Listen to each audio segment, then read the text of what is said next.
Udaipur HDFC ব্যাংকে 92 লক্ষ টাকার ঘোটালার ঘটনায় গ্রেফতার হলেন রাধা কিশোরপুর থানার পুলিশ কনস্টেবল জয়ন্ত সাহা। তাকে গতকাল গভীর রাতে উদয়পুর মহকুমা পুলিশ আধিকারিক নির্মাণ দাস গ্রেফতার করেন।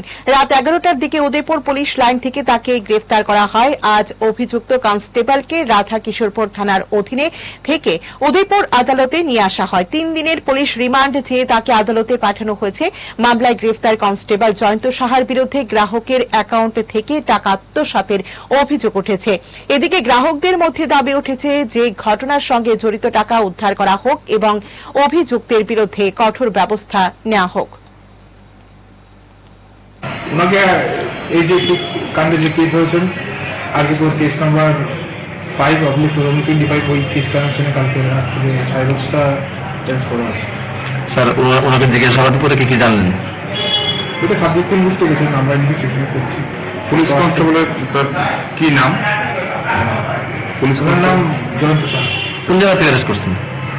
উনি ক্লোজ ছিলেন ইতিমধ্যে ডিস্ট্রিক্ট পুলিশ লাইনে। এভিডেন্স এসেছিল এভিডেন্স আজকে কি স্যার কোর্টে তো লইব? হ্যাঁ, আজকে ওনাকে আপনাকে স্যার রিমান্ড চাইবেন?